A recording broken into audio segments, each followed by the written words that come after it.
KSUവിന്റെ വിവിധ അസംബ്ലി കമ്മിറ്റികളുടെ നേതൃത്വത്തിലാണ് KSU ജില്ലാ അധ്യക്ഷന്റെ നേതൃത്വത്തിൽ ശവമഞ്ചവുമായി ഒരു പ്രതിഷേധം നടത്തുന്നത്. അതായത് ആ ഒരു ശവപ്പെട്ടിയുണ്ട്, അതിൽ റീത്ത് ഉൾപ്പെടെ വെച്ചുകൊണ്ട് ആരോഗ്യമന്ത്രിയുടെ ചിത്രം ഉൾപ്പെടെ പതിപ്പിച്ചുകൊണ്ടാണ് ഒരു പ്രതിഷേധം സംഘടിപ്പിച്ചിരിക്കുന്നത്. വലിയ രീതിയിൽ, അതായത് യൂത്ത് കോൺഗ്രസിന്റെ പ്രതിഷേധം കഴിഞ്ഞിട്ട് അല്പസമയമാകുകയാണ്. അതിന് പിന്നാലെയാണ് KSUവും ഒരു പ്രതിഷേധവുമായി എത്തിയിരിക്കുന്നത്.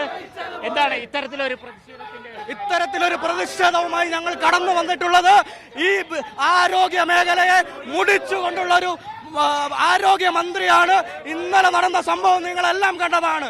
ഇത്തരത്തിലേക്കുള്ള ഒരു മന്ത്രി ഈ നാടിന് അപമാനമാണ്. മന്ത്രിയുടെ രാജിയാണ് ആവശ്യം. തീർച്ചയായിട്ടും KSU സംസ്ഥാന അധ്യക്ഷൻ ഉൾപ്പെടെ ഇന്നലെ പരിപാടി നടത്തിയാണ്. മന്ത്രിയുടെ രാജി ആവശ്യപ്പെട്ടാണ് ഇത്തരത്തിലുള്ള ശവമഞ്ചവുമായി ഞങ്ങൾ കടന്നു വന്നിട്ടുള്ളത്. ഈ ദൃശ്യങ്ങൾ കാണുന്നത് പോലെ തന്നെ KSUവിന്റെ നിരവധിയായിട്ടുള്ള പ്രവർത്തകരാണ് ഈ പ്രതിഷേധത്തിൽ പങ്കുചേർന്നിരിക്കുന്നത്. ഈ ശവമഞ്ചവുമായി എത്തുകയും ഒപ്പം തന്നെ ഈ പാത, അതായത് ചിന്നക്കട മേൽപ്പാലത്തിന് സമീപത്തെ റോഡ് ഉപരോധിക്കുക എന്നുള്ള കാര്യവുമായാണ് ഇവർ ഇപ്പോൾ മുന്നോട്ട് പോകുന്നത്. വലിയ രീതിയിലുള്ള പോലീസ് സജ്ജീകരണവും ഇവിടെ ഒരുക്കിയിട്ടുണ്ട്. എന്തായാലും മന്ത്രിയുടെ രാജി വയ്ക്കുന്നത് വരെ ശക്തമായ പ്രതിഷേധവുമായി മുന്നോട്ട് പോകാൻ തന്നെയാണ് KSUവിന്റെയും തീരുമാനം.